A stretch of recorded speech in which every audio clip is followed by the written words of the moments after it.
Hello. Hopefully you can all hear and see me. I'm Katie Goodwin. I'm Deputy Director of Art UK. Welcome to the second afternoon session of the conference Rediscovering Our Sculpture.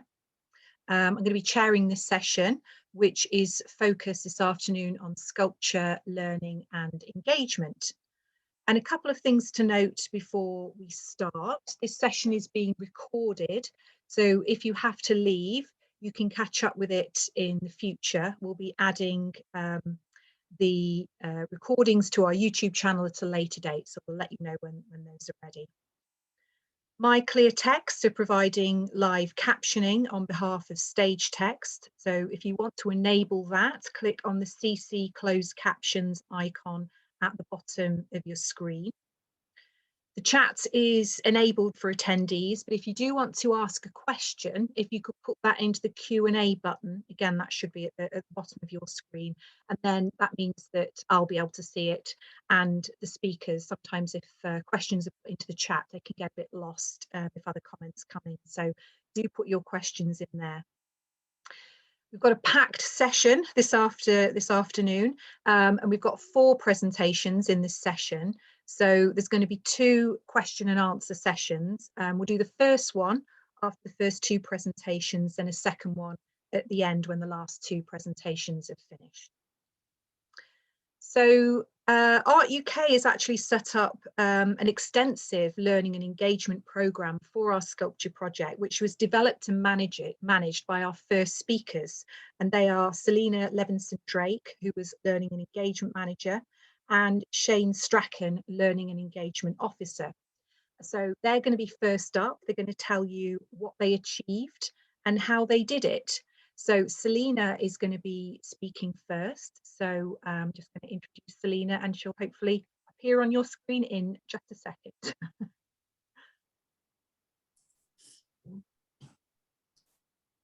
Okay, hopefully everybody can see me.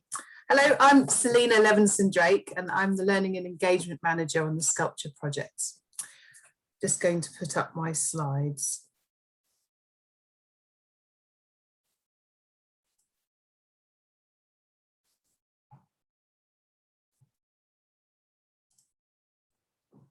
Okay.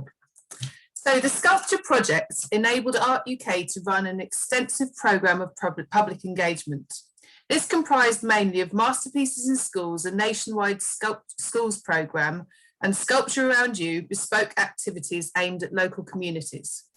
We also partnered with Vocalise on activities for blind and partially sighted audiences, Culture Street to make short films exploring sculpture and sculptural techniques, and Royal Society of Sculptors working closely with many of their artist members and learning team on loans, events, films and digital resources. This ambitious learning programme was a unique opportunity to collaborate with artists, collections and communities across the UK to explore the stories around sculpture, enrich teaching and learning in schools, engage diverse communities and strengthen the public's relationship with the nation's arts. Our initial target was to loan 125 sculptures to schools and to run 75 community-focused events. However, the logistics of setting up and realising high-quality bespoke learning events with Art UK staff present proved more complex and time-consuming than initially predicted. In favour of quality over quantity, our main funder, National Lottery Heritage Fund, agreed for us to reduce our masterpieces target to a more manageable number of 75. By March 2020, we were well on the way to hitting our goal when COVID-19 put a stop to any more in-person activity. With the country in lockdown, schools and collections closed and the learning team unable to travel, we moved quickly into developing a range of digital home learning. Despite COVID-19, over 3 years, we achieved over 22,800 acts of engagement. That's 62 masterpieces delivered to 10,520 people and 61 Sculpture Around You delivered to 11,651 people. Masterpieces in Schools is a unique initiative, a national initiative. In 2013, Art UK collaborated with the BBC to loan significant oil paintings to by artists such as Lowry and Turner to schools over 3 weeks. Inspired by the success of this programme, the decision was made to loan the nation's sculpture to schools across the UK, spanning a 3-year period. Beginning with the national marketing campaign in January 2018, we amassed a database of over 1,000 teachers keen to receive loans.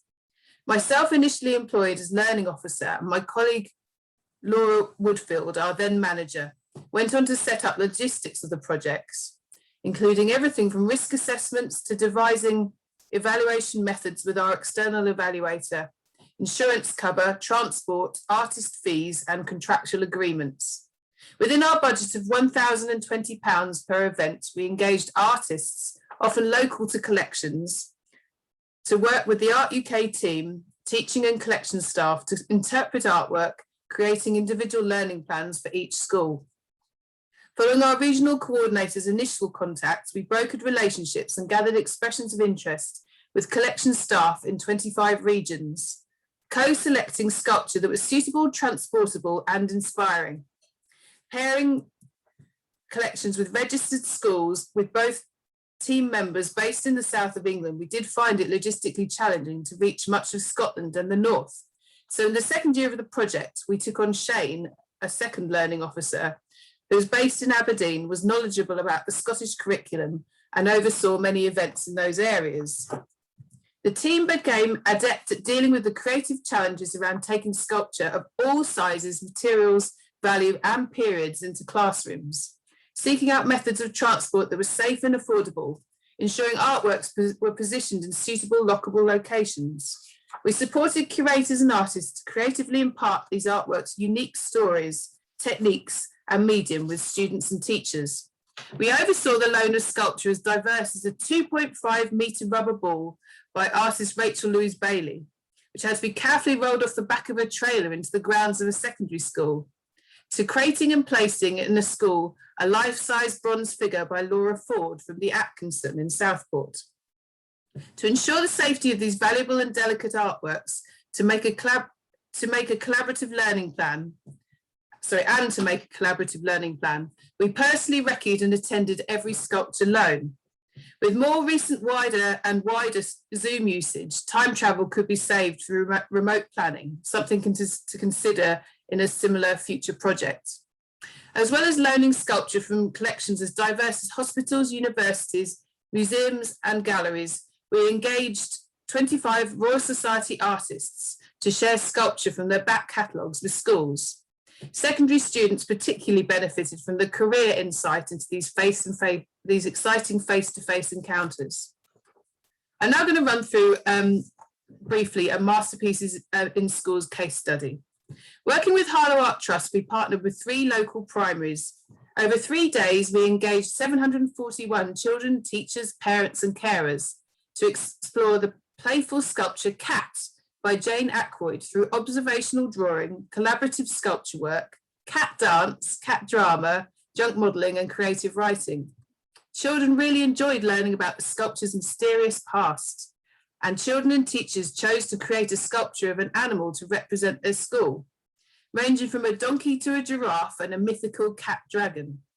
The artists pre-made wire frames for groups to work on, and we were incredibly lucky to have Jane Ackroyd herself to work with participants to learn how to mix coloured plaster, dip this in scrim, and apply to an armature. Gloves and aprons were essential as this proved very messy work. The wire could be sharp and we had to be vigilant with young children. Grandparents, parents and teachers all joined in and everyone enjoyed exploring this new and very malleable material. Teachers felt that the experience of working with a real artist was beneficial for staff, students, parents and carers, becoming keen to visit other sculptures in the town. Making a collaborative artwork that the school could keep was really important to them. Teaching staff became more confident to incorporate sculpture in their curriculum. When asked if she was enjoying making giraffe, a child's response was, "This is very relaxing, no worries in the world except this." Another pupil using wet scrim and plaster exclaimed, "This is the best thing I've ever done." So art as therapy, very important, I think, for young people in this pressured results-driven age. Our Sculpture Around You programme engaged local communities with their sculptural heritage through a diverse range of activities. The aim was to break down physical and psychological barriers and to collaborate with harder to reach, more vulnerable audiences, less likely to engage with the visual arts. A flexible delivery model enabled us to co-host events in traditionally non-art spaces, such as hospitals, town squares, libraries, universities, churches and parks. This aspect of funding, we allocated £2,000 per event, was particularly popular with smaller collections, having ambitions for public engagement, but often lacking capacity, staff capacity, or budget to realise this. Events celebrated national days, taught new skills, and encouraged creative and collaborative outcomes. Through Sculpture Around You, we explored different formats of engagement, from sculpture workshops culminating in an exhibition at the Bhoyroo Museum with a group of adults and learning difficulties, to large-scale outdoor events like a collaborative Yorkshire Sculpture International one in Wakefield, engaging local migrant and refugee families. Sculpture Around You offered a diverse range of informal learning activities aimed at a variety of ages, including families, young people, community groups, visually impaired adults and BAME audiences. By bringing participants into direct contact with practicing artists, we were able to encourage the learning of new skills, exploring their practice firsthand. And finally, I'll just quickly run through a Sculpture Around You case study before handing over to Shane. After a tricky start, one of my most enjoyable Sculpture Around You events was a pop-up sculpture studio. It was a collaboration with Art Gallery in Eastbourne and the Royal Society of Sculptors. The initial aim was to jointly run an October half-term event in a local park inspired by the David Nash sculpture, 18,000 Tides. However, on the day, exceptionally high winds put a stop to all our activities, and we had to reprogram for January on site, linking to a show that they had at the time of Nash. Inspired by Nash's monumental work, Royal Society of Sculptors Learning Officer Dan Curtis, supported by myself, the gallery's learning team and volunteers, worked with participants to make lantern-like sculptures using withies of various lengths and thicknesses, covering them with wet strength tissue and PVA. Inspired by the natural materials in Nash's work, an array of beautiful, delicate and highly individual works made by visitors of all ages were amassed and hung in the education studio throughout the day. A parent participating said it made for a very enjoyable creative session for a family. It was lovely to see, being part of creating an idea from the beginning, feeling inspired by a current exhibition and seeing the project to the end. It was also great to see the other projects in all their uniqueness. Town staff were impressed with the turnout. I'm absolutely blown away by participation numbers for this pop-up. 316 is amazing. So, to sum up, I do feel incredibly lucky to have worked on the sculpture project, collaborating with so many wonderful collection staff, artists, teachers, students, community groups, and colleagues at Art UK. I'm just going to pass over to Shane, my colleague now.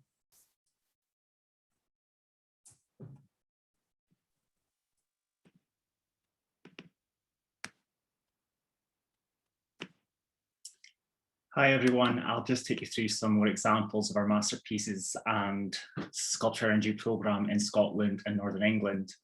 So for me, a big exciting part of doing the Masterpieces in Schools programme was the opportunity to do something off timetable and outside the boundaries of the curriculum and of subject areas. So this is a prime example with this Masterpieces we ran at Firhill High School in Edinburgh in 2019. Where we took a sculpture from the National Library of Scotland, which was gifted to them anonymously in 2011.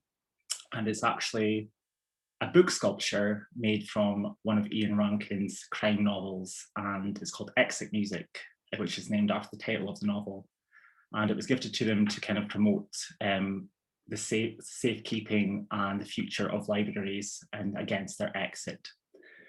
So this kind of allowed us to work with advanced higher English and advanced higher art and design students at the top end of the Scottish Curriculum for Excellence, and actually for them to be encouraged to work in the other discipline for a day We brought in a book sculptor local to Edinburgh who is not behind these sculptures, Lucy Roscoe, and also the best-selling crime author Mary Paulson Ellis. And just to give you an idea of how they work together, this is what Mary did in the English department. She actually set up a crime scene in the room, so something of a sculpture in itself, and she encouraged pupils to use their visual literacy skills to look and observe and take inspiration from this crime scene to create a crime haiku and a crime short story. The book sculptor Lucy worked with pupils to recreate scenes from Ian Rankin's novel. And this is actually an example of work created by advanced higher English students who hadn't studied art and design for over 4 or 5 years. And they were, just after their initial hesitancy, they were so kind of proud of their work at the end of the day. So it just showed kind of the benefits of being encouraged to do something which maybe made them look at text differently, and also made the advanced art and design students see how they could be inspired by something outside of the sort of visual realm through literature also. And this is just a quote from a teacher who said, "The day off timetable gave our senior students the time and space to explore different approaches to the creative process. The workshops from Lucy and Mary inspired them to let their imaginations run riot, and the learning was incredibly useful to them at this point in their creative journey." So a big part of Scottish kind of focus in Scottish curriculum right now is developing the young workforce. So this was a great opportunity also to get them to meet creatives, practicing creatives, and kind of in their mid-careers. As well as getting to create innovative events, I think it's also important that we always put the forefront is what the pupils' benefit was, and actually making it something that meant it had personal meaning to them and fostered their own creativity. And that was kind of no more obvious than when we were working in SAND, or in the Scottish term, additional support needs schools. And so this is an example of a masterpieces in Northern England in Carlisle. And we brought work by Lorna Graves, which was inspired by animals and prehistoric carvings, into the school. And some of the pupils had already looked at our work as part of a Culture Street film. And the focus was on getting them to kind of think about what would be precious to them, what would they maybe keep in a time capsule for the future from the past, what meant something special to them. And the artist, Shona Kinloch, I got her down from north of the border down to work in the school, and she got them to draw in charcoal something that was special to them first, and then kind of recreate this in relief in 3D sculptures using clay. And then these were burnt using the raku process, which is what Lorna Graves used in her work. And the kind of idea was to display these in the museum at Tully House. But unfortunately, COVID put a stop to that. But hopefully in the future, it will be possible before they will be gifted back to the pupils at the school. And here's just an example of one of those kind of personal things that one of the kids wanted to focus on, which I think was a imaginary pet dragon. So this is a quote from the head teacher at the school we were working in this case. "Coming into direct contact with an artist's work inspires many questions and avenues of thought for our pupils with complex learning needs. For our pupils with complex learning needs, the questions are not always audible or obvious, but with the support of Art UK, our young people were able to explore and respond to these questions themselves. It was quite magical to hear excitable, noisy discussion, followed by silent contemplation as pupils created and got lost in their own works inspired by Lorna Graves." And this was one of several events we ran and intended to run in SAND context. So the one on the left there is during Yorkshire Sculpture International, which was a very successful event in that it actually was built as part of their programme. So it actually lasted a bit longer than a day and was, of course, a few weeks. So people's got a lot out of that. But because of COVID and the lockdown, it was a shame that some of our events, tried to do them remotely. And this is an example of one on the right where we'd already worked with Scottish Maritime Museum previously. And we felt confident to work with them again to film things remotely and send it to the school, but not being able to take the sculpture actually in and have that 3D real life experience, which makes masterpieces so special, was a shame. And it was hard to also gauge how successful the event was at our move. So a lot of our kind of planning actually switched to creating online resources, such as our homeschool series, which we've got about 20 of these now on the website, which we created across the first lockdown up to the second and third. And These basically allowed us to share learning from previous events and also commission artists who were supposed to work with us on in-person events to create something for a homeschool context. And these are now form part of our new learning pages on Art UK, alongside lots of other resources that have been created as part of the sculpture project, which really gives us the opportunity to have a legacy for the project moving forward. There's videos created by Culture Street with young people. There are artists sharing their practice in these videos. There are audio descriptions created by Vocalize, and lots of lesson planning suggestions and activities, as well as our annual Writing Art competition. So lots there that will kind of live on beyond the sculpture project and will continue to be added to as it progresses. I just wanted to briefly mention another way in which a legacy will be left on through the project, and this is from a sculpture around you in the city I'm based in Aberdeen. And this is involved adding on to a project that was already being undertaken, but giving them that creative engagement element, in that we allowed the Tillydrome Gateway Feature Group, who are looking to create a sculpture in their community to remind people who are passing over a new bridge that there's a community there with its own identity, and that it shouldn't be overlooked. And so they have got 4 sculptors on board to create new commissions inspired by the local community and in the context of other sculptures, public sculptures that already exist there. And they've engaged with schools and community groups to develop these proposals. And there was supposed to be a vote in person in summer of last year, but that's been postponed. And we'll hopefully now be able to continue forward this year. And hopefully we'll see a new sculpture created, which will be something that we're really proud to be able to be part of. Just to kind of give an indication of some of the evaluation that we've been able to garner from the project, teachers recognise that the benefits to pupils included particularly creative and practical skills, but also interpersonal and communication skills were felt to be high. Teachers themselves felt there was a confidence to use sculpture as a teaching tool, that they strengthened relationships with the gallery or museum or artist, or potentially created a new relationship, which they've been able to build on since. So even if it was a one-day event, there's lots more to come out of that. And there was a lot higher likelihood of visiting a museum or gallery with their pupils beyond the event. And finally, for collections and artists, they got to connect with new audiences, experiment with new approaches, engage in audiences, and enable greater access to the collection.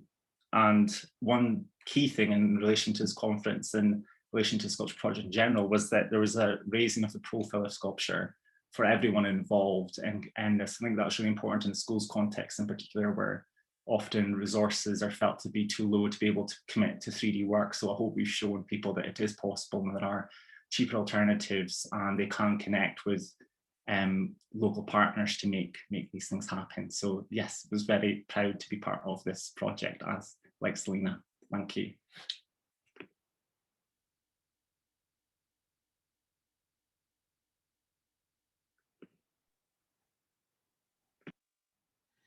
Brilliant. Thank you very much, Selina and Shane. That was fantastic. And it just is very difficult because obviously they put together so many different activities and events, so they've only really had a few minutes to focus on a couple. It was obviously over 160 different events between masterpieces in schools and sculpture and around you, and each one took an immense amount of time to organise, and they covered hundreds of miles travelling to different events. So thank you very much. We'll have a couple of questions for you after the next speaker. So I'd like to introduce our next speaker, who is Amanda Phillips, Learning and Access Officer from Leeds Art Gallery. And Amanda has lots of experience of using sculpture as a focus of engaging activities. So she's going to tell us about their work to take sculptures into schools. So I'll pass over to Amanda now. Thank you.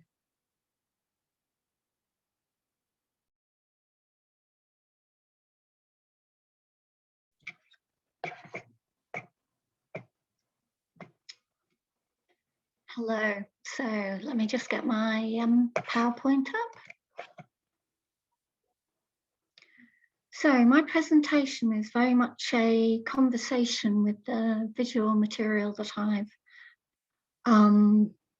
put together I think many of the presentations will link together in a lovely happenstance way rather than by design. I will be exploring in a little detail a very particular project, but want to just start with the abstract that I sent into Art UK and explain a little bit about what I mean by scenography. I've become very interested in the role that people such as myself and Selina and Shane and others play in creating environments for young people and others to encounter artworks, to engage with them using their own interests and their own languages. Also, as part of that, it's not just the work that we do as a bridge with work or works or spaces, it's also what is going on in the space. So for me, the project that I will talk about in detail is looking a little bit at how I could take the experiences of the gallery out of the building. So Leeds Art Gallery looks like this, not currently. At the front of the building, positioning itself very much in relation to sculpture, is Reclining Woman by Henry Moore, made in 1981. It acts as a marketing device by default, but also positioning the gallery and its relationship to its growing collection of sculpture, which belongs to the people of Leeds. In 2014, Thomas Halsego's artwork replaced the reclining figure, which went on loan, and evidences the change in the relationship and the conversations with sculpture that were going on in the building at the same time, in my opinion. So this is quite an old installation shot, but the gallery is quite confident at displaying sculpture in ways which encourage audiences to not just see them as single objects, but to see them in relation to each other and to find their own relation to themselves and their body. So I have a series of images that show that a little bit over time. So in front of us is Bob and Roberta Smith's This is General Gordon, which was displayed by curator Nigel Walsh, adjacent to a painting called General Gordon by W.M. Joy. So there's a contemporary artwork in conversation with a historical work.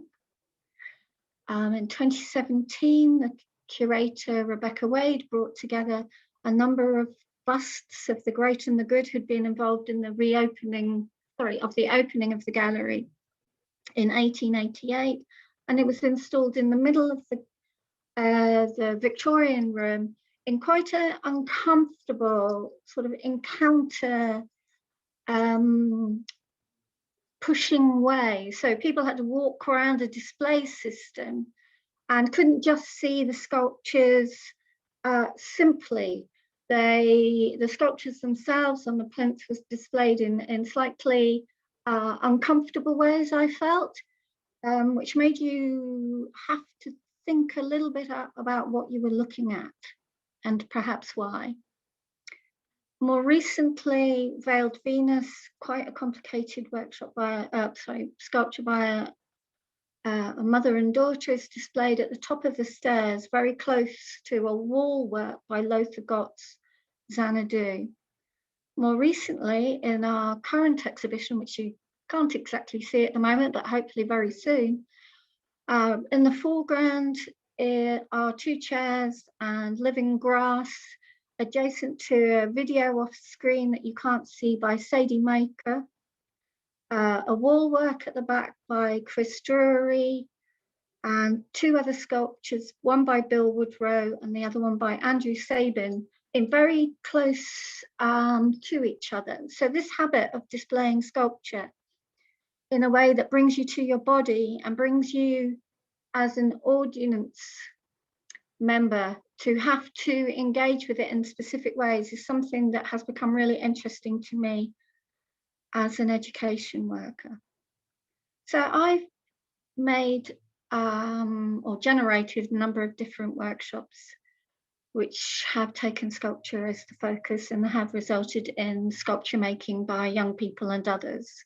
So in these three images, there is a school working with recycled materials. I'm very comfortable with working with just the sorts of stuff that are around the studio rather than bringing things in. The middle image, working with an artist called Nicola Pemberton. These are body-shaped sculptures, indeed we're connected to Henry Moore.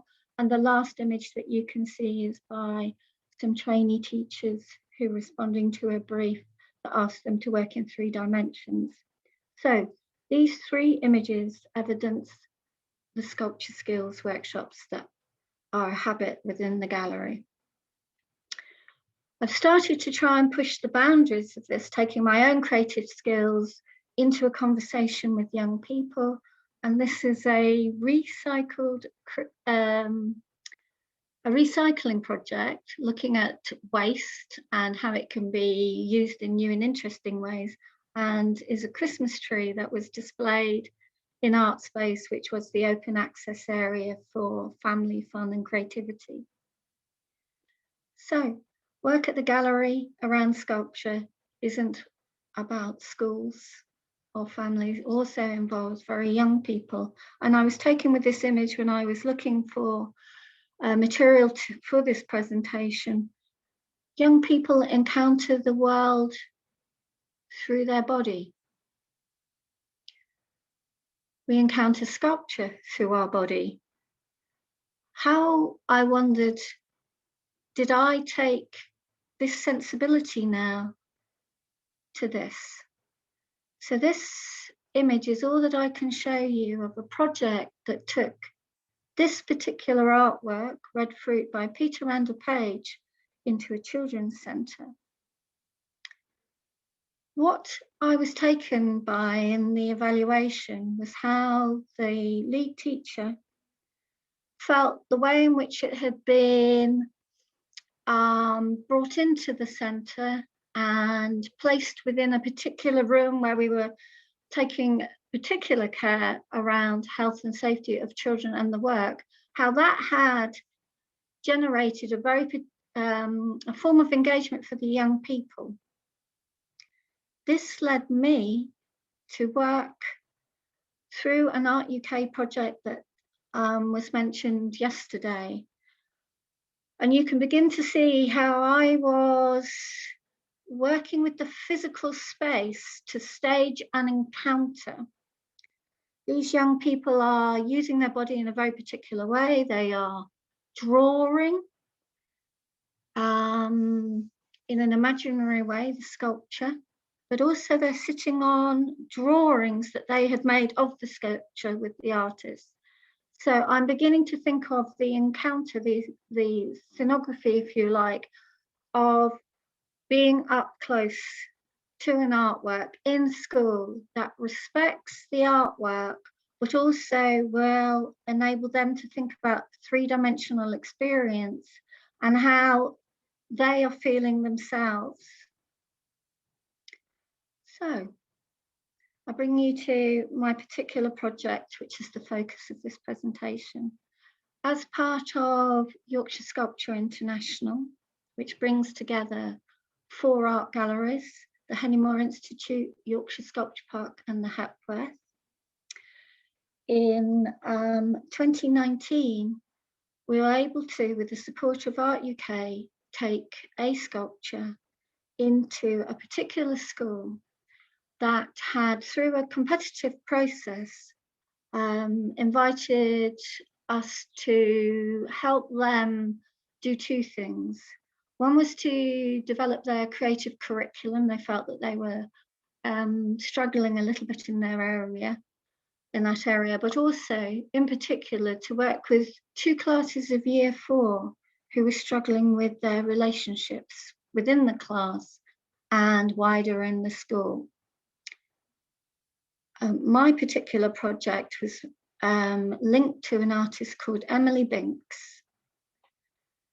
This project asked the gallery, as with all the other projects that have asked people to take artworks into school, asked the gallery to consider transport.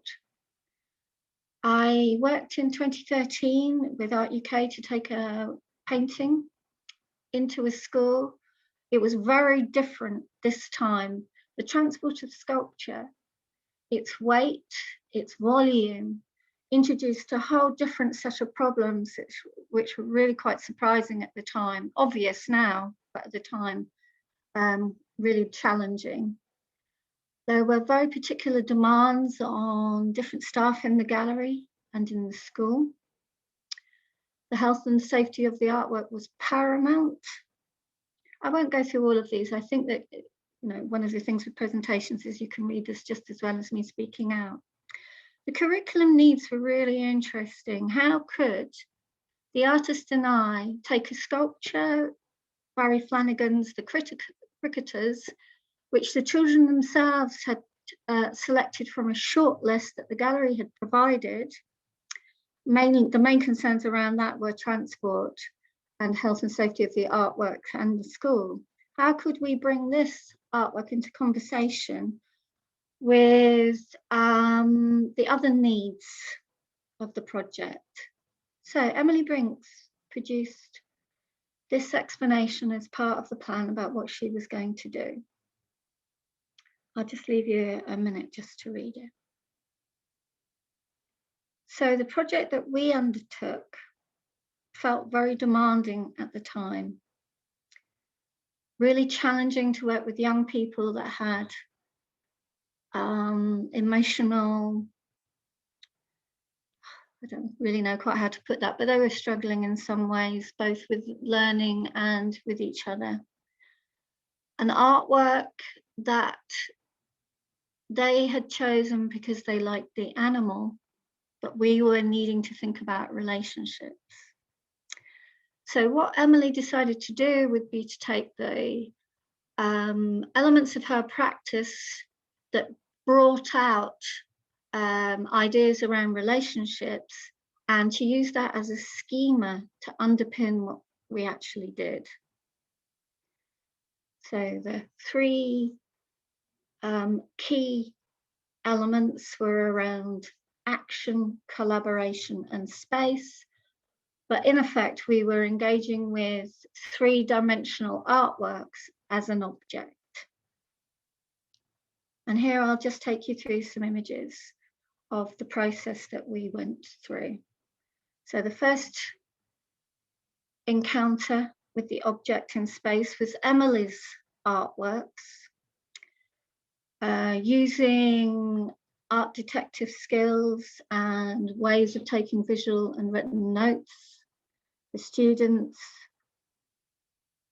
explored the three-dimensionality of the structures that Emily had brought in, which were both soft and hard.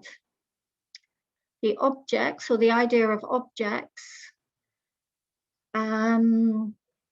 became something that could be built with, played with, and began to build a familiarity and a confidence with playing with three dimensions.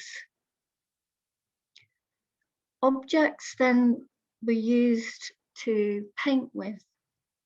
So you can see on the right that they were working with domestic objects in particular, with mops, with brushes, with rollers, with buckets, with pouring, with scraping. So the tools that they were used as part of the encounter with sculpture were seen as themselves sculptural. The paintings were taken into the playground and they were used to begin to go from the two-dimensional plane to the three-dimensional.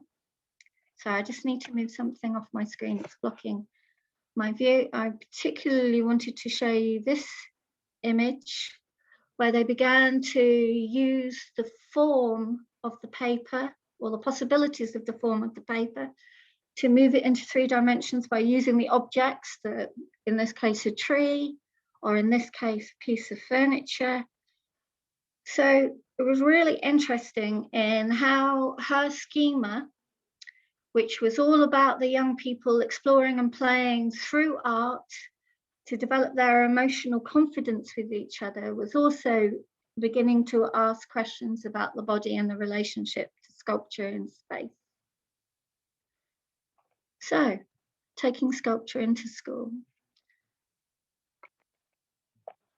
The physical challenges of transporting sculpture and installing it in a space where the sculpture could disappear and just become part of the sort of everyday life of the gallery, of the school, which in itself has value.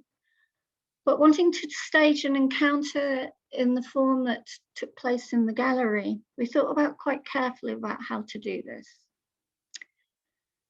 Building on the work that had happened previously, which was initiated by the early years work, a large piece of paper which created a staging, part of the scenography was put on the floor.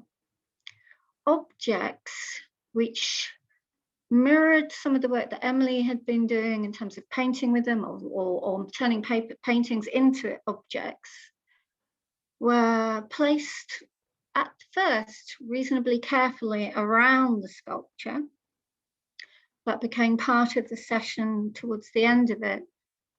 And we used this form of staging to bring the young people as close as possible to the work. This was in some ways, the bravest I've ever been with this sort of thing, because we were incredibly close to an artwork of which I needed, with the curator, Rebecca Wade here, to be very careful about. So we worked with every single class in the school, from the very tiniest through to the oldest.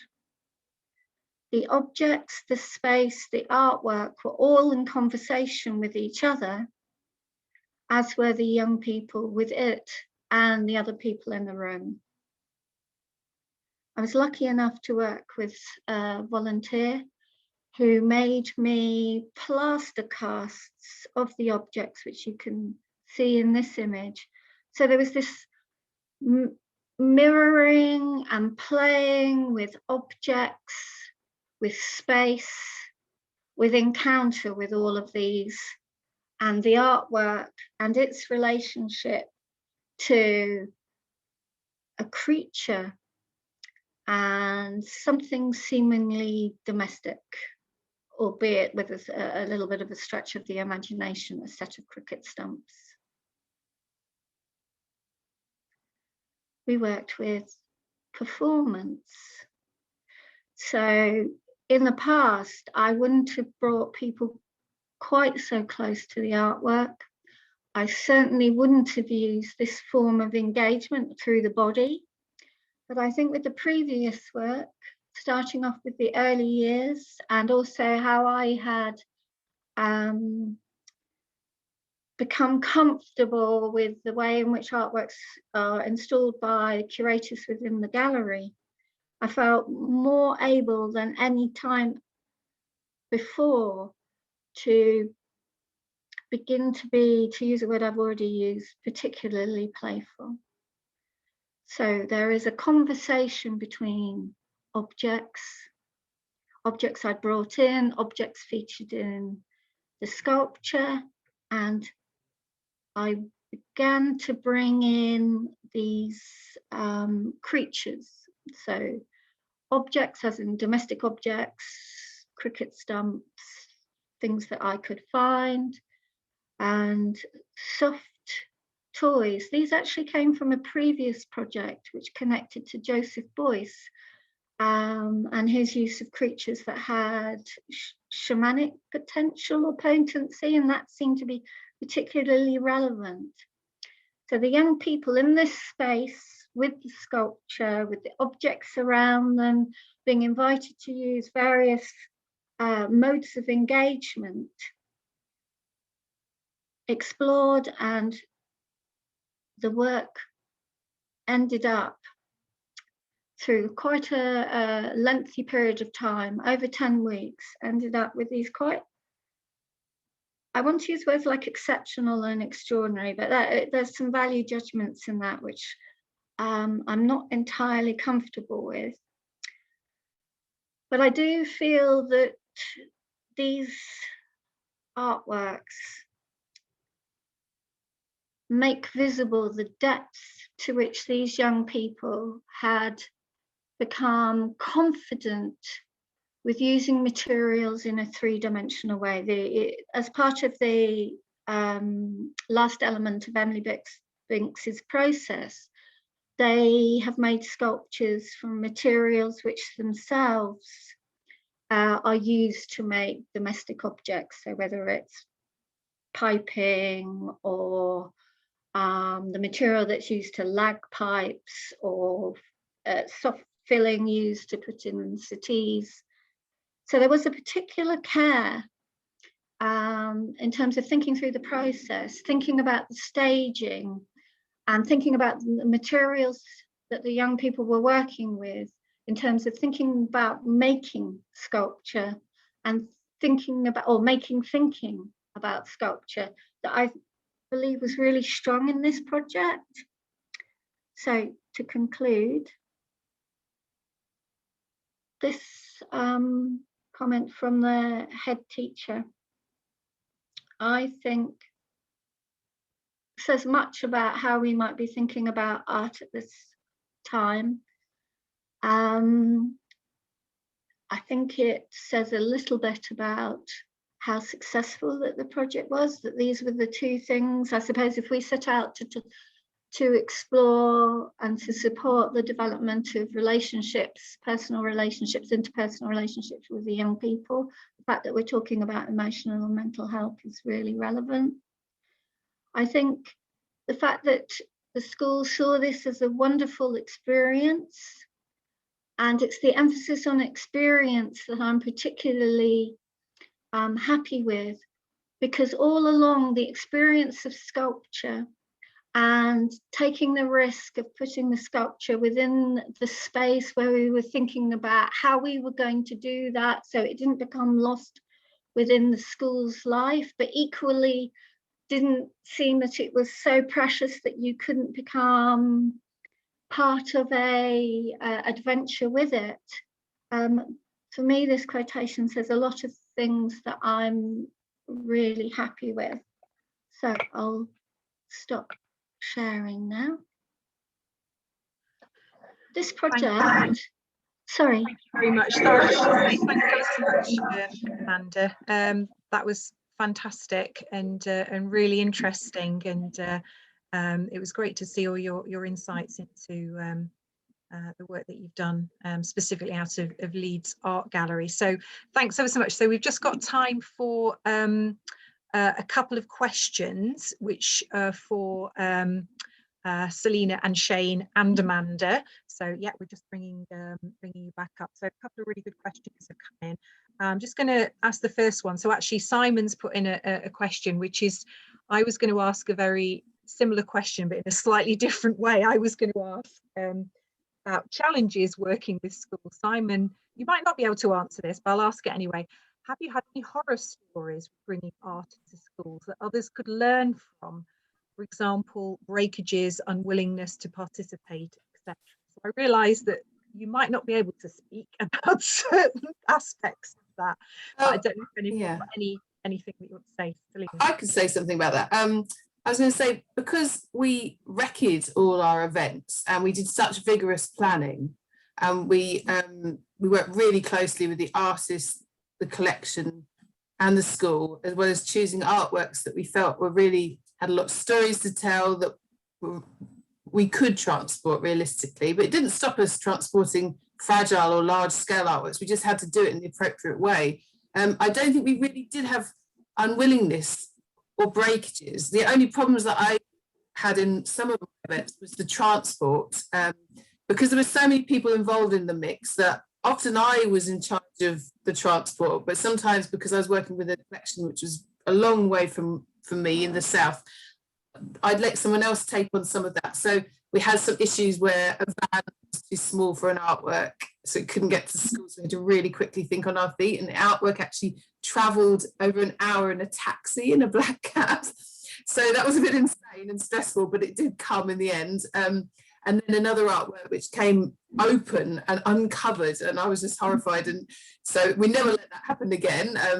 So it's just because there were so many people working in a partnership, it was hard. And we were doing multiple projects at the same time. There was the odd thing like that happened, but I think mainly the artwork that we chose was very exciting, and we really thought very hard about how we would engage children in the appropriate way for the age group, the groups that we were working with. So I don't think we had too many problems with behaviour or anything being broken. I don't know if you've got anything to add to that, Shane or Amanda.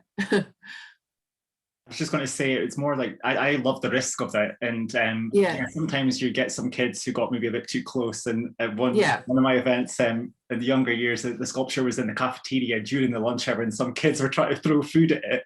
But we were always there to make sure that it was safeguarded and so on. But I think that was part of the fun of it, and I'm sure artists would love to know that there was that risk element involved, as much as collection staff might not enjoy that aspect.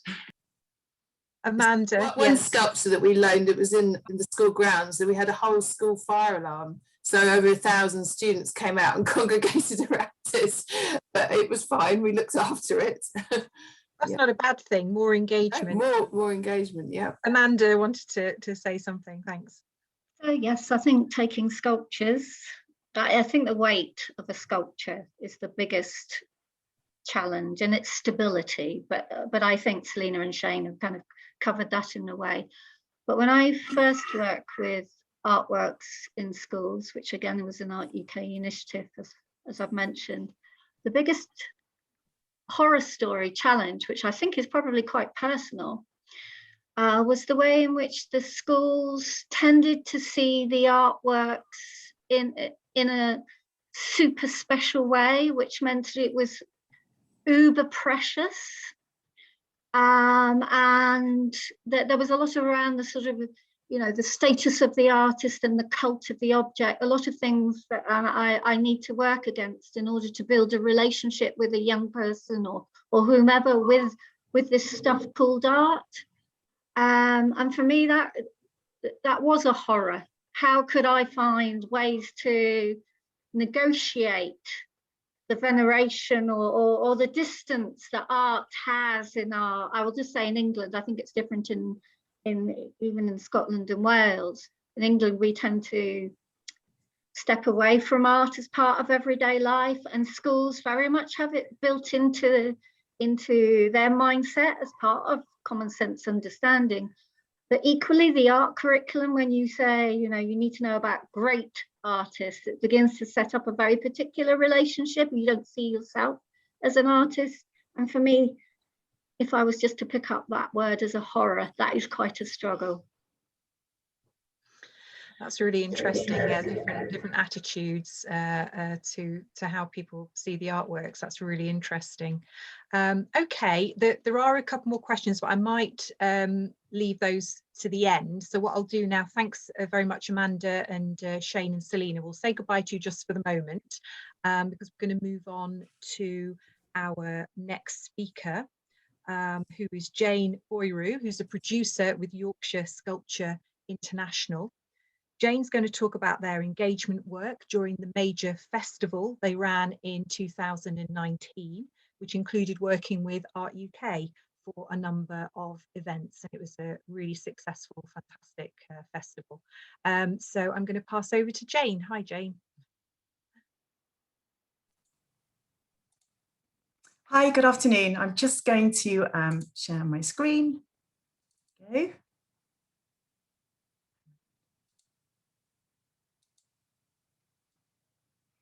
Brilliant. Good afternoon, everyone. Firstly, I wanted to thank Art UK for inviting me to take part, and also for their role as one of our funding partners for Yorkshire Sculpture International in 2019. I'm delighted to be able to reflect on the school's engagement programme we developed together, and also to look back at how sculpture and learning was at the very heart of the festival, and remains central to our work towards establishing Yorkshire as a UK Centre for Sculpture Learning, together with our gallery partners. I will also be talking today about how we relate to sculpture, how sculpture and learning is so interconnected. As the writer Lara Eggleton wrote in our co-publication with Corridor 8, sculpture presents particularly strong inroads, linking to something innate and natural in humans.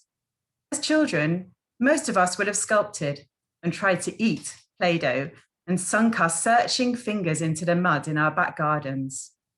We understand without being told what it is to shape and form something malleable or assemble structures from the things around us. It is somehow fundamental. Yorkshire Sculpture International, as Amanda said, was the first major collaborative project between 4 of the UK's leading institutions dedicated to sculpture: the Henry Moore Institute and Leeds Art Gallery in Leeds, and the Hepworth Wakefield and Yorkshire Sculpture Park in Wakefield. It was through the support of Arts Council England's National Lottery-funded Ambition for Excellence grant that we were able to make our vision a reality to realise a sculpture festival in the UK. I just want to take a moment to thank all of our magnificent public and private funders, in addition to Arts Council, who enabled the gallery partnership to achieve a project of this scale. The festival featured new commissions, debut presentations, and major exhibitions in the galleries, outdoors in Leeds and Wakefield, and a full programme of events throughout the 100 days of the festival, which ran from the 22nd of June to the 29th of September in 2019. Here in this image, you can see work by Tao Lewis. It was the first exhibition in Europe for this Canadian young artist. You can see on the wall and in the foreground her sculptures, which are constructed through a combination of hand sewing and assemblage of found objects to create portraits which take on both human and organic forms. Now, like in this image, the students in their ripped jeans with Tao's work on the wall, which is also made from jeans. I want to share a few facts and figures with you. We're really delighted that the programme did feature 77 artists. And for us, it's really important to make the connection between the international artists and for the artists based in Yorkshire as well. This is an image here from summer 2019 of Damien Hirst's bronze sculpture Him, which stood proud on Leeds' very busy Briggate Street.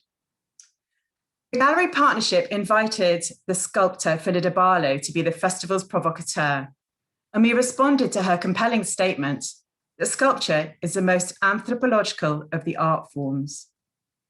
At the very heart of the festival was the idea that there is a basic human instinct to make and connect with objects, and that sculpture is part of human nature. So I'm sure you're aware, Yorkshire has a long history as a birthplace and inspiration for world-renowned sculptors, Barbara Hepworth and Henry Moore and Damien Hirst, and many other artists since. And together with the profile of the area's galleries and collections, Yorkshire is on the map as an international destination for sculpture.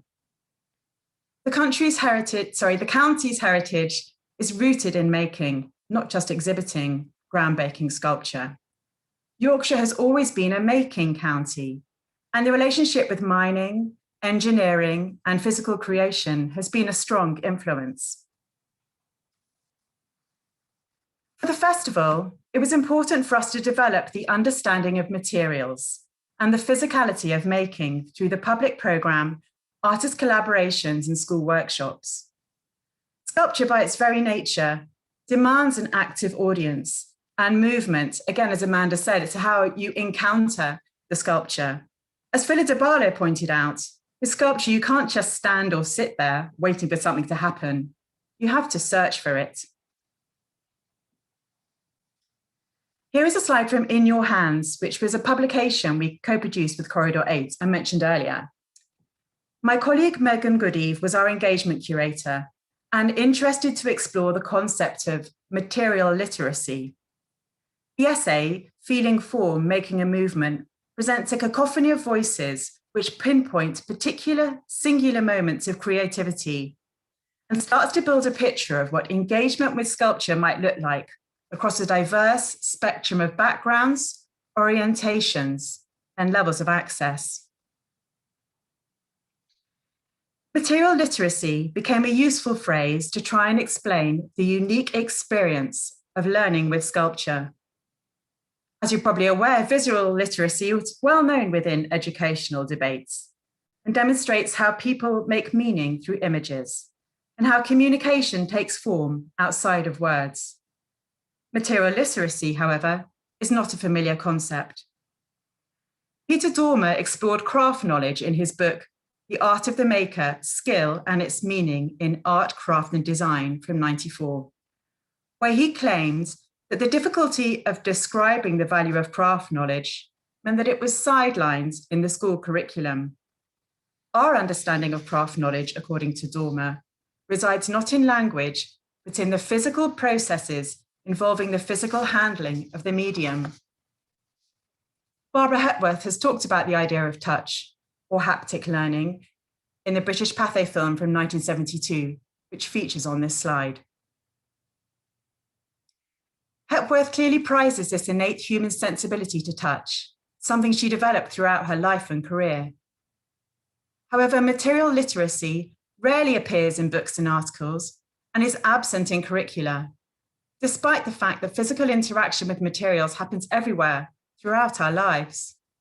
I just want to mention that this summer, the Hepworth Wakefield celebrates its 10th anniversary, and they will have the largest exhibition of Barbara Hepworth's work since the artist's death in 1975.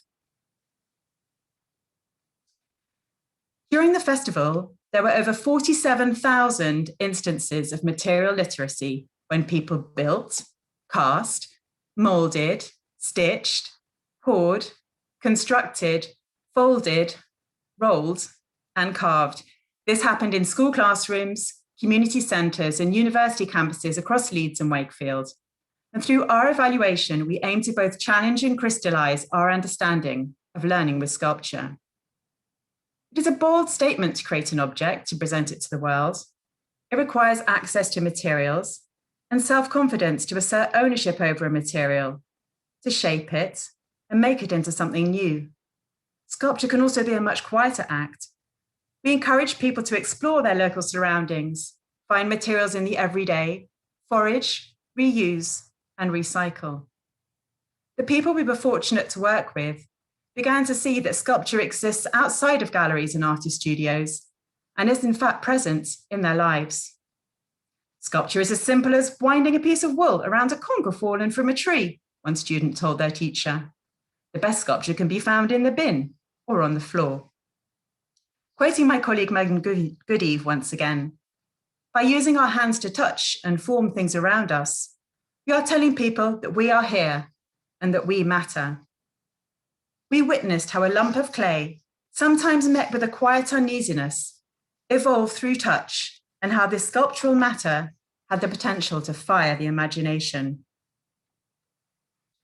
Learning with sculpture also creates a space for amplifying contemporary issues, particularly those around identity politics. We sought to welcome multifaceted debate into our gallery spaces and to provoke discussion. And these quotes are both from people involved in the project. I'll just read out Henry's. It isn't necessarily about making objects, making sculpture. It is as much about developing a way of seeing and understanding. Here are some stats from our engagement programme. During 2019, we brought together artists and people based in Yorkshire with a world-class roster of sculptors, with the aim of leaving a lasting impression on the county's artistic future. Yorkshire is home to extraordinary sculpture collections, which are continuing to grow. Leeds Art Gallery's modern and contemporary sculpture collection is more extensive than any other regional gallery in the UK, and the Hepworth Wakefield celebrates Yorkshire's heritage as a birthplace of modern British sculpture through the achievements of Barbara Hepworth and Henry Moore. Wakefield's arts collection consists of more than 5,000 works. You've seen this image before already today, it's because it's a great one. The sculpture collection of the Arts Council collection, which is shown here, has its home at Yorkshire Sculpture Park with over 800 works in sculpture. All the galleries are dedicated to increasing accessibility to these public collections with year-round learning activity, through their exhibitions, extensive loans, digital interpretation, and film content. I think, as we've heard already today, our partnership with UK enabled us in particular for the festival to bring 5 sculptures from our collections into 5 schools as part of a longer term project that included artists running workshops and student visits to the gallery. I'm going to try and play this film because then you can hear from the young people themselves. Here we go.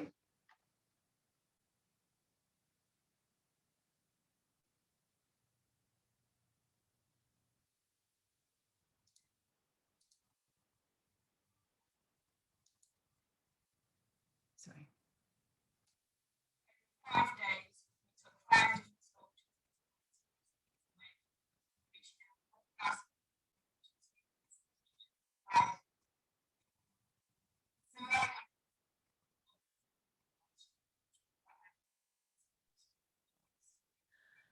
Hi, Jane. You might need to share if another screen's popped up on your screen. You might need to share that screen and come out of your PowerPoint. Try that. What should I do now? Should I play now? Was it playing at your end? Was it? Yes, it was. Oh, right. Yeah, I think you need to come and not stop sharing your PowerPoint. And if you click on share again and perhaps go to, if you've got like a YouTube, have you got the page with the YouTube? Okay. Should I share again? I'll give that a go.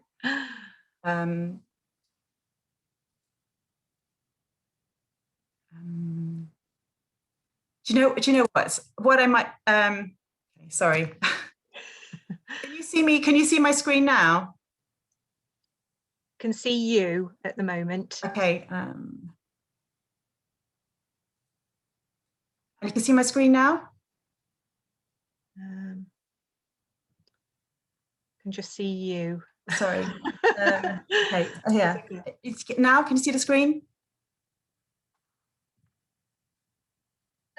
No, can just see you. Sorry. Okay. Well, very nice seeing you, but no, I can't see your video.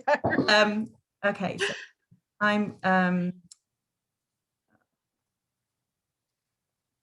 sorry. Okay, share screen. Now you can see my screen. Just see you at the moment. Share screen.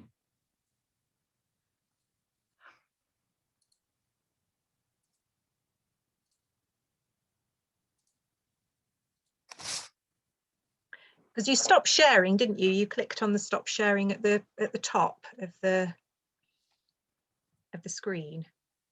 Okay,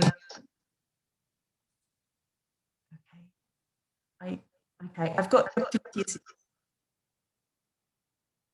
still got my PowerPoint open. Thank you. Someone's asking me. Yes, I have.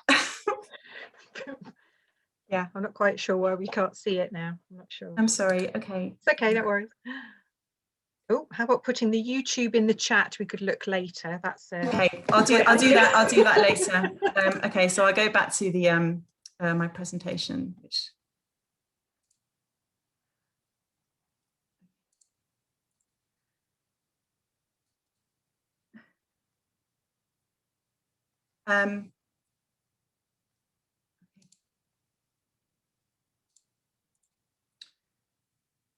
Yeah, we're still seeing you at the moment. Can you see the share screen now? It's coming. It's coming. I'm so sorry, everybody. I'm going to. Okay, so I'll put that film in the chat, which is really beautiful. Okay. So thanks, Jane. It's this technology is still quite new to us, but yeah, we were. But yeah, if you put that link in the chat, that would be fantastic, and then people can catch up on that a bit later. That would be brilliant. I just need to be able to make my screen. Okay. Just go back to your view. You want to go to the start. That's it. From current slide. Okay, I'm sorry about that. Thank you. I'm That's sorry. Okay. Okay. In that image we see in the film we see Zara Worth, who worked with the schools, and she talks about the real understanding that's come through the process of making something together. In this image, you can see students that Zara worked with interacting with American artist Rashid Johnson's Shea Butter 3 Ways at the Henry Moore Institute. in the exhibition which examined the responsibility of objects. The installation features semi-geometric chunks of gold-coloured shea butter carved by the artist, which he allowed to crumble and fall apart and encouraged people to create their own sculptures with their hands, which you can see here, a brilliant instance of material literacy in action. Here's another image of school children enjoying interacting with sculpture during the festival. Here, during a visit to Yorkshire Sculpture Park, students from Leeds are in Kim Soo-ja's installation inside the chapel. We developed new further education partnerships to reach over 180 young people from Leeds City College and Wakefield College to reintroduce sculpture modules into the curriculum, with sculpture making in the classroom, with artists, work placements, visits to the galleries and further afield. Here you can see some young boys from Wakefield College. And we were fortunate to take a number of the students from Wakefield down to Stroud to see Huma Bubba's sculpture, her new commission for Wakefield, being made at Pangolin. And they really got to see behind the scenes there. It was an incredible opportunity to see the work being made before it was located to its new home, just adjacent to their college building. Moving on from students to teachers, we worked in partnership with the Freelands Foundation to pilot a new approach to the professional and creative growth of secondary school teachers. This enabled 10 teachers in Leeds and Wakefield to collaborate with teachers in London to answer the research question, how do teachers use or not use sculpture in the classroom? This programme supported teachers to deliver their own sculpture projects in their respective schools, working creatively with often limited resources, and has directly engaged over 2,000 students from Year 9 to BTEC. It has unlocked a multitude of questions and created a rich dialogue between teachers, artists, and curators around urgent topics in arts education today. We have now adapted to working with teachers through Zoom sessions, which has recently featured an online finger knitting workshop with the artist Connor Shields and a salt dough making workshop with the artist Ellie Barrett. It is our ambition for teachers in our locality to be empowered to be experts in sculpture learning and for Yorkshire to be recognised nationally and internationally as the home of sculpture teaching. Moving on to our HE programme now, we worked closely with university partners, Leeds Beckett University and University of Leeds, to encourage the development of sculpture learning in higher education. In the lead up to and during the festival, universities hosted artist talks, seminars and symposia on their campuses and off-sites, which featured academics from different disciplines and free for everyone to attend. We worked closely with students on paid internships and volunteering projects, and as artist activators with international artist Tarek Atui on his new commission. One of those students, Lily Lavorato, is now our marketing and programme coordinator.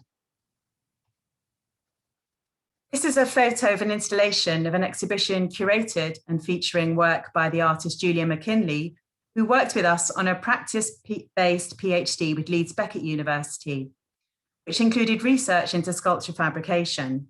And it was our ambition to have one of the international commissions being made in Yorkshire, and Aisha Erkman's steel sculpture was fabricated at Stage 1, just outside York. I'm now going to talk about our work with communities.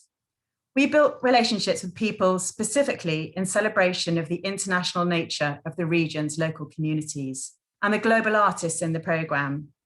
With funding from Paul Hamlin Foundation, we brought together asylum seekers, refugees, migrants, and artists to make sculpture. In 2018, our Making Matters project inspired people across Leeds to explore how sculpture can be made from materials easily found in your immediate surroundings. In this slide, in a church hall in Armley, Leeds, material literacy is presented to us through an exchange of materials and tools.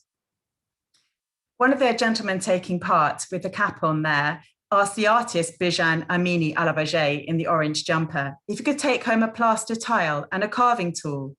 The following week, he brought back what he had been working on. He'd used hardened clay to make a relief carving of a Mesopotamian god. Just one of the many instances we encountered where sculpture making skills and knowledge exist outside of art spaces and in everyday life. The people involved in a project are photographed here, and you can see in the centre the sculpture that they made together, comprised of all the tiles. Learning about the celebrated sculpture elections was also an important strand of the programme, and placemaking is also.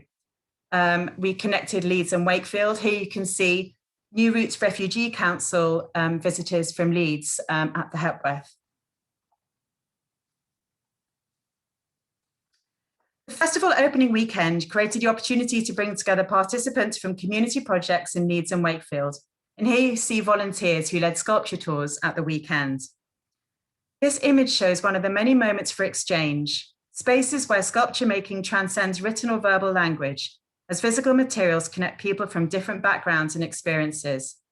Spaces where the artist is more of a peer than a teacher, as we discovered that sculpture can be the perfect leveller if handled in the right way.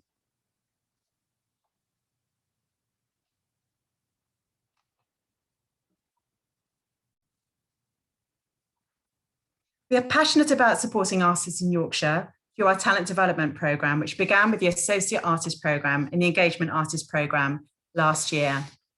We worked with 5 associate artists, Ryoka Okama, Rianne Cook, Natalie Finnemore, Jill McKnight and Roseanne Robertson.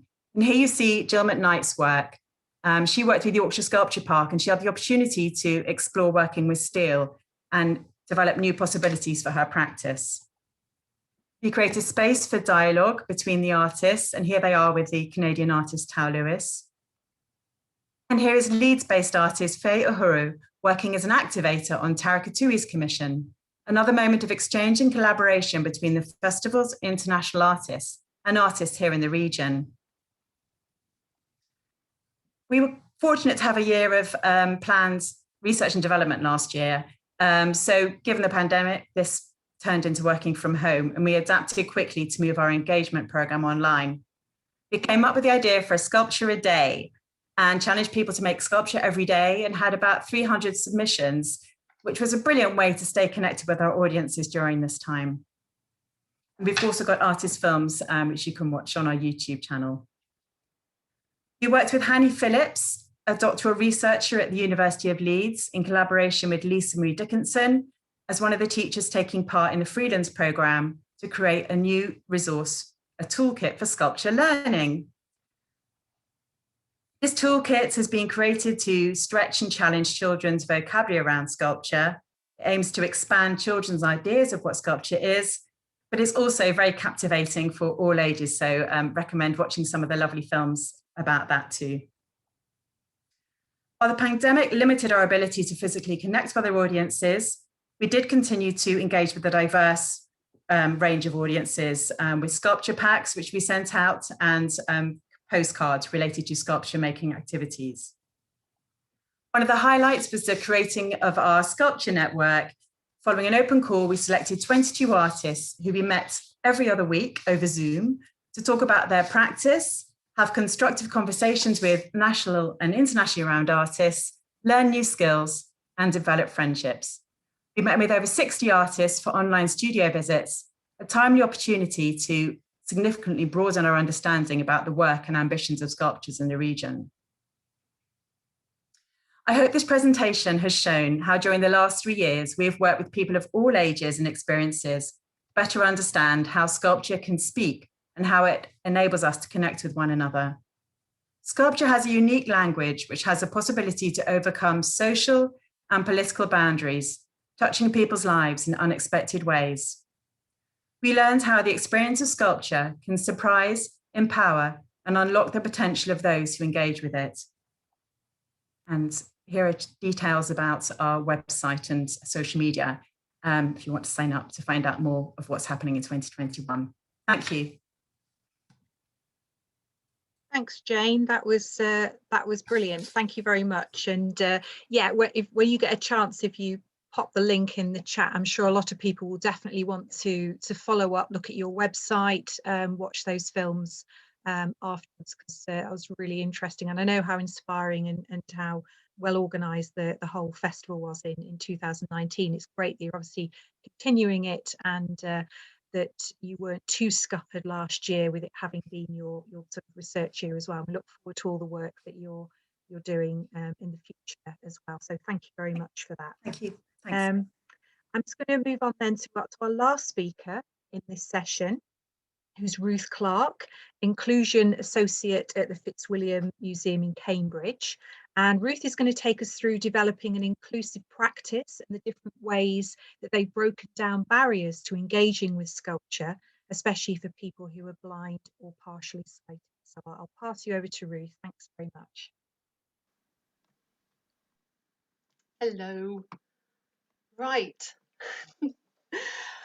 Yeah, this is it's quite a brief case study. It's going to explore the hows and whys behind the development of a creative workshop programme at the Fitzwilliam Museum that was developed by and for and with a blind and partially sighted people. And I'm going to start sharing my screen now.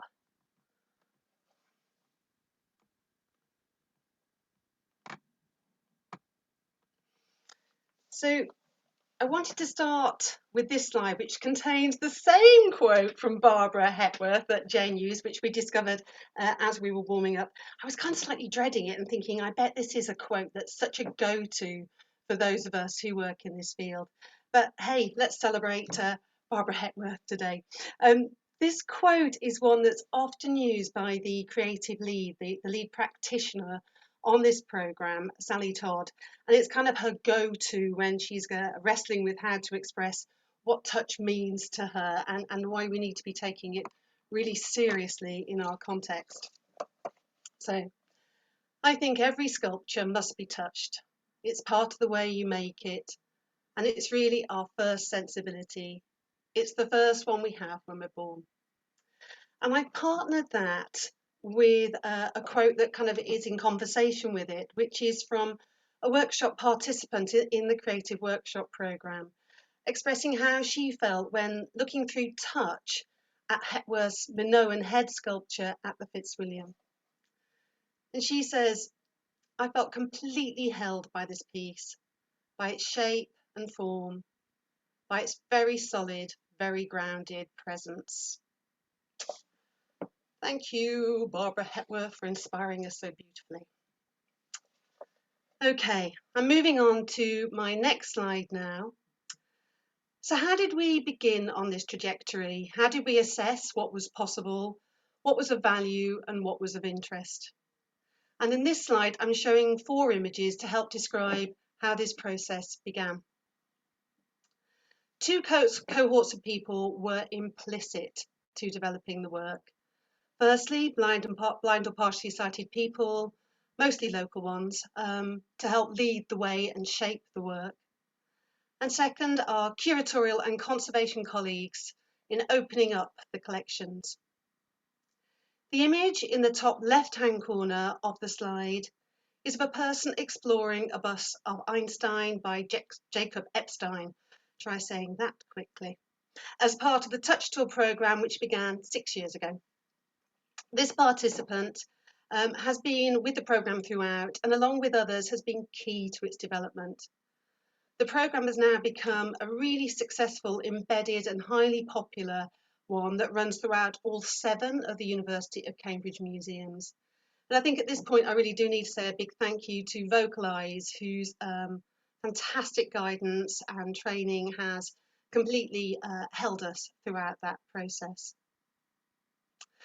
And then the picture below is of another key person, and this is our lead curator for applied arts, which includes sculpture, Vicky Avery. Vicky is shown here at the Fitzwilliam, and Vicky really is extraordinary.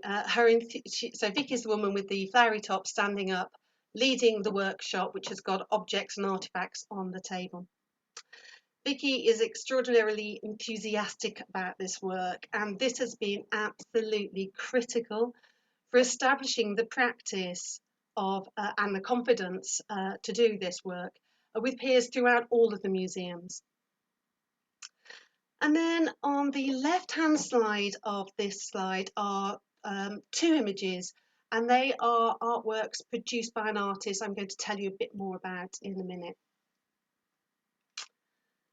At the heart of the learning programmes across all of the University of Cambridge museums, not just in the art collections, are the principles that speak of dialogue and the making of personal meanings. At the Fitzwilliam, one of the key routes into this is collection-inspired artist workshops. So having established the Touch Tool programme, having made this a successful embedded approach to public engagement, we were keen to make sure that this opportunity, collection-inspired artist workshops, were also part of the programme with and for blind and partially sighted people. So how to start? Well, we were inspired by the case studies and research that emerged through the RNIB's Sensing Cultures programme. And here they explored ideas and approaches to improve accessibility in art and heritage. And using these ideas, we began to scope what was possible in our context. A story of one artist development shared by Simon Hayhoe, who might be familiar to quite a few of us here, who's the author of Blind Visitor Experiences in Art Museums and academic at Bath University. Simon, who was the keynote speaker at the Sensing Cultures celebration, it really helped us to challenge perceptions and start off, I think, on our journey in the best possible way. And this is where I return to those two artworks on the left-hand side. Oh, sorry, the right. I'm terrible at left and right. On the right-hand side of my screen. I don't know what it would be on yours. This is the story of the artist Esrev Armagan. And Esrev, who was born blind, paints and draws using not only colour, but also shadow, light, and perspective in his own unique imaginative scenes. Now, Esrev didn't go to school, and critically, he was never told that art wasn't for him. Esrev would ask questions about how things looked, and his family would describe them to him. His father was an engineer, and he was able to take Esrev to work with him every day, and he gave him a metal scribe and a card to draw on, and he created shapes and textures. Over the years, his practice developed, and eventually Esrev built on this, adding colour, and finally settled on the texture of acrylic paint as his chosen medium. I'm now going to move on to a series of slides where I'm going to take you through the practice, some examples actually of the practice that's being developed in the Creative Workshop programme. And I'm going to start, just as a way of kind of trying to bring this practice to life, I'm going to start by showing you an example from the Carving by Nature workshop series. As I say, there are always kind of multiples of these workshops that build on each other, and I've just kind of picked out a few to kind of give us a sense of what it's about. The two images are, the one on the left-hand side is a participant exploring that Hepworth sculpture, the Minoan head. And then on the right-hand side is a participant in the art studio after they've had this experience, this exploration. And here they are with some replica Greek Cycladic figures, and they're using those as inspiration as they carve from a piece of soap. Before I say more though, I'd like to share a bit of information about the workshop content. From the get-go, we framed this work as a co-created programme. And I have to say that wasn't just the right thing to do, it was also the authentic thing to do. This approach, as with that of the touch tours, has meant that the programme is an ever evolving, and we tinker with the ingredients available to us all the time. And in this instance, that tinkering with is very much about setting the scene for an immersive and rich experience. In brief, the ingredients are, at the top, touch. So that's touch, exploring the collection items, exploring the sculptures. Sometimes we had to turn to replicas to touch when necessary, as with these Cycladic figures, which are almost 5,000 years old. Then we also touch materials and objects that have a sensory connection or are part of the artist's vocabulary. The next thing we do is we use audio description and raised line drawings. We add research to this designed to provoke discussion and investigation. And then more recently, we've been experimenting with the use of lyrical prose to bring out the emotional content of works, and also music. The order of and employment of these changes, and of course, more recently with the pandemic, the context has also changed. So I'm going to return to this first image, the image of the Minoan head being touched. That would have been the start of this workshop. We just started off in the gallery with this exploration. Then we'd have moved to image 2. We'd have moved down to the art studio, and we'd have extended our understanding of Hepworth's work through the Cycladic figures. And then we'd have moved on to the exploration of objects from nature, which are part of her vocabulary, such as sea-worn stones and shells. And then we take all of these things, these 3 ingredients together into the creation, and the invitation this time was to create our own modernist sculptures. And in this slide, I've selected just a few of those sculptures that were made by the participants. So there's 5 images. Most people have tended towards the head, and I guess that's to do with the size of the piece of soap. But I'm sure you'll agree with me, they're absolutely stunning. I'm sure everybody knows this, but just in case you don't, simple soap is the best one for carving with. Okay, so I'm moving on to my next example now. And this example is from a workshop, an exhibition called Feast and Fast, which was at the Fitzwilliam. And this told the story of the history of dining from 1500 to 1800 through paintings, artifacts, sculpture, and installations. And on this slide, I have 3 images. The first image in my top left-hand corner is of an installation that was at the heart of this show, an installation by Ivo Day. And this depicts a rich and sumptuous table laid ready for a feast. And we started our workshop again in the gallery, exploring this through audio description, and we also had raised line drawings of the feast as well. We then moved to the art studio, and that's the images down below the installation and the one on the other side.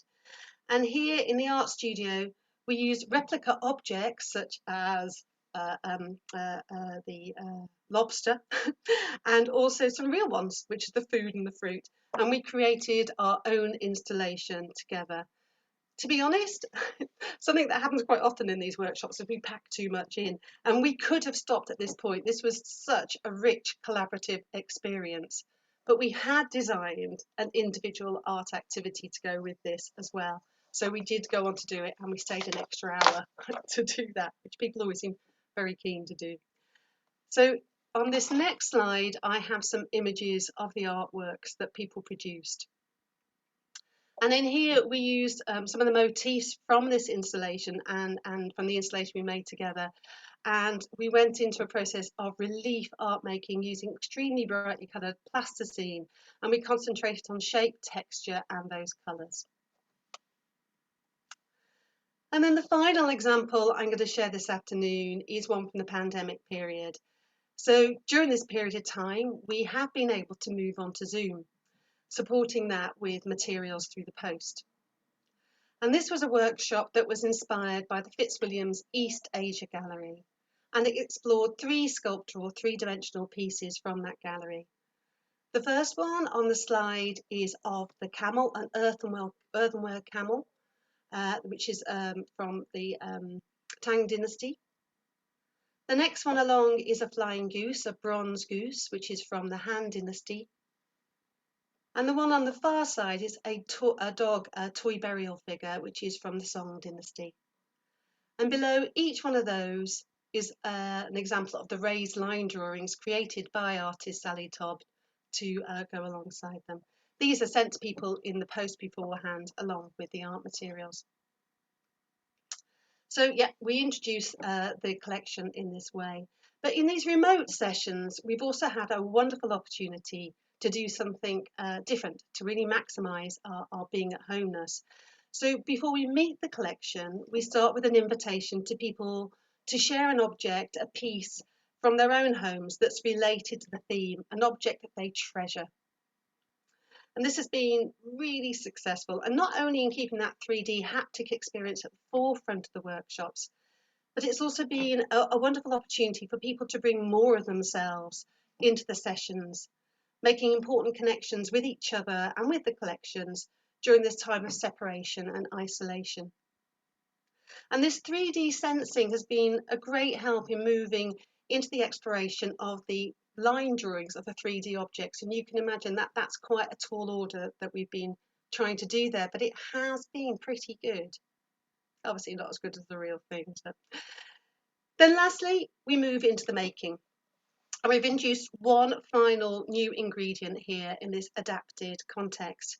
And this is to accompany the audio description with that of lyrical narrative. And here, Sally, the lead practitioner, who's also a puppeteer, she shares short narratives around each of the pieces that focuses on their emotional qualities.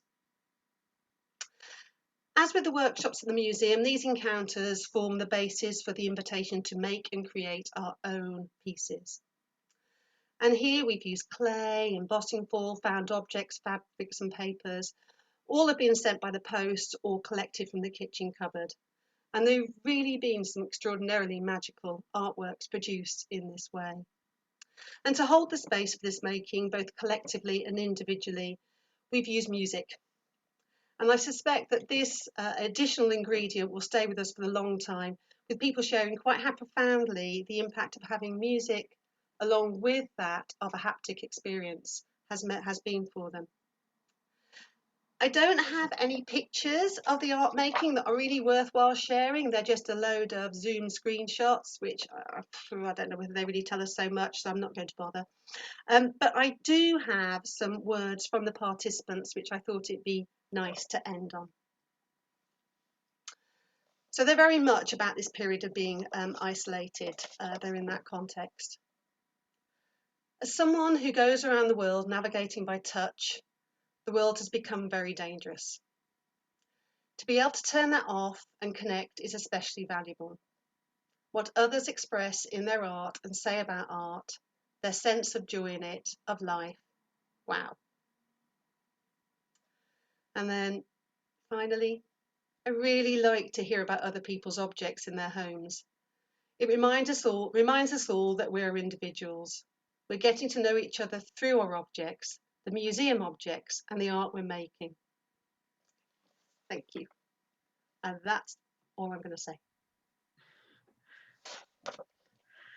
Thank you, Ruth. That was brilliant. I really enjoyed what you were saying about co-creating activities as well as working with different groups and actually working with them, not just coming along and saying you're going to be doing this workshop. I thought that was really good. And those are certainly some inspirational quotes at the end from your workshop participants. So we have got time for a couple more questions. So if the other speakers can be spotlit as well, and we can ask those. So let me have a look. Ooh, a lot of them were answered within the Q&A, so thank you to the speakers who were typing away and asking those. So there aren't any actually live ones left because you've all been too efficient to answer them. So I think I just got a couple just to finish with. And hopefully there'll be some people watching who are in roles within learning or aspiring to do roles within learning, within art, within community groups, within museums.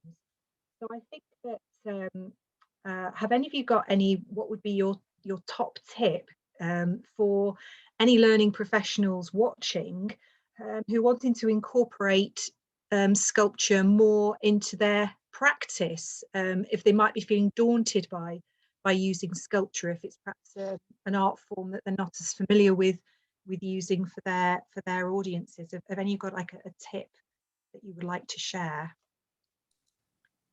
Who would like to go first? Amanda, go on. I would say, remember that sculpture isn't carving or moulding, that sculpture can be working with found objects. It can be many different things. And I think as not a sculptor myself, I found my comfort zone in working with everyday materials, and concentrating on the idea of the experience of 3 dimensions. I think that probably came through my presentation. Great, thank you, Amanda. That's great. Has anybody else got anything they want to comment on that? Jane, did you want to say something?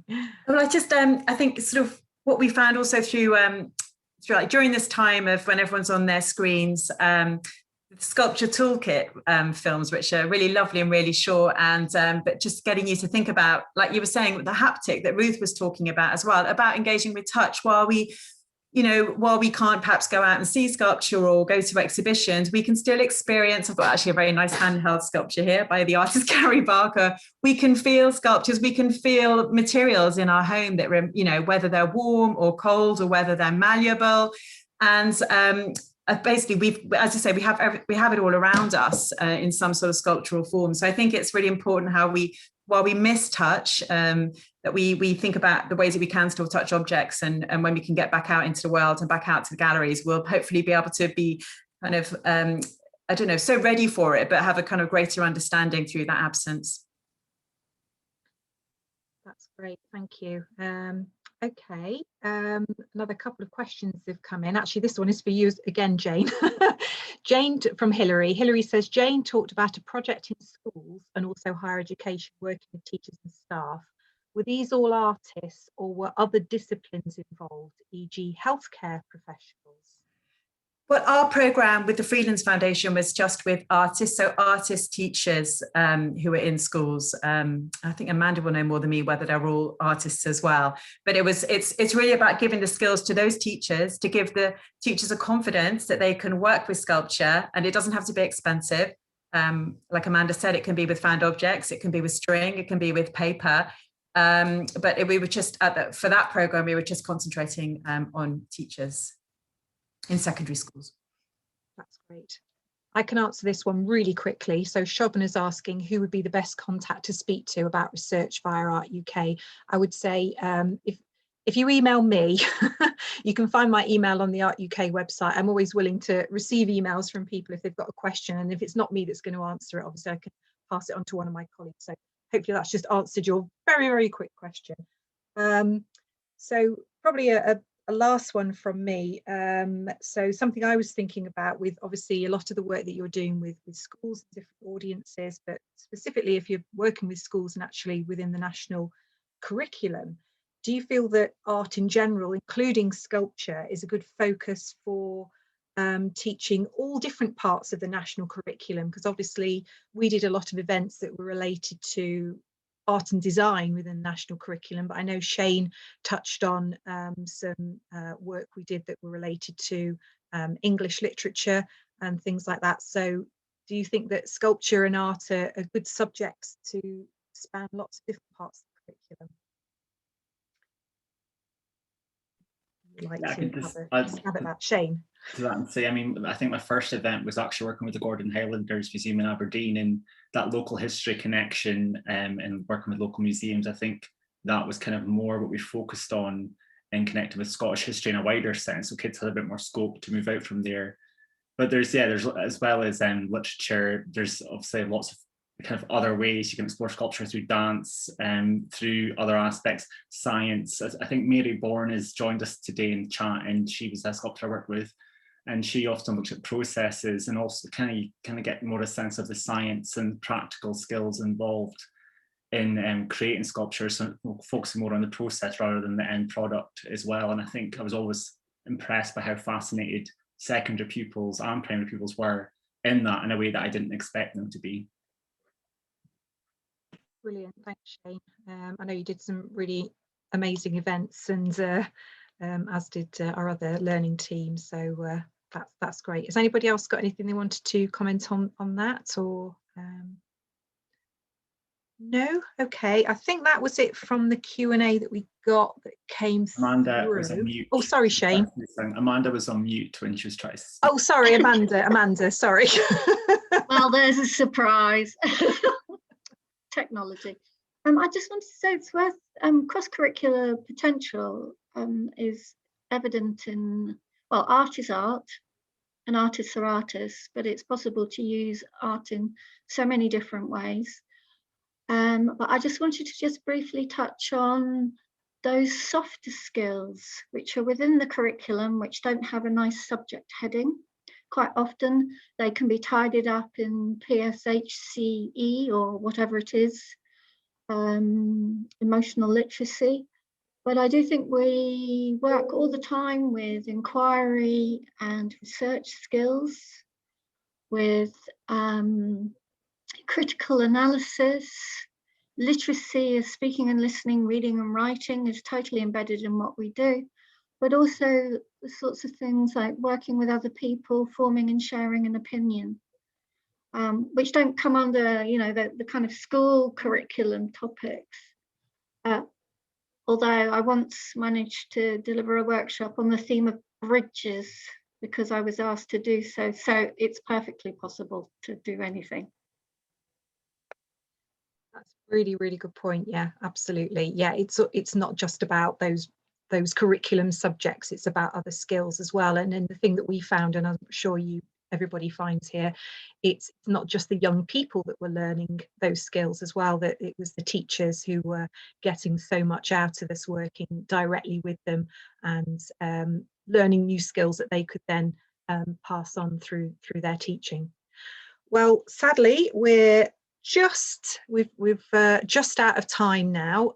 So just want to say again a massive thank you to all our speakers for this session. They've been really interesting, and I can see from the chat lots of people have found that really fascinating and inspiring for things that they might want to do in the future. And so again, a massive thank you for joining us this afternoon. So our next session, you've got about half an hour to go and make yourself a cup of tea and get a biscuit, because our next session starts at 3:45, and we're going to be exploring a bit more to do with sound and vision. And we'll have a presentation from Vocalize, who we've heard about already this afternoon, and Culture Street, and Lucia, who's going to be talking about sound sculpture. So that should be really interesting, and that's our last session of the conference. So thanks very much, everybody. Bye-bye.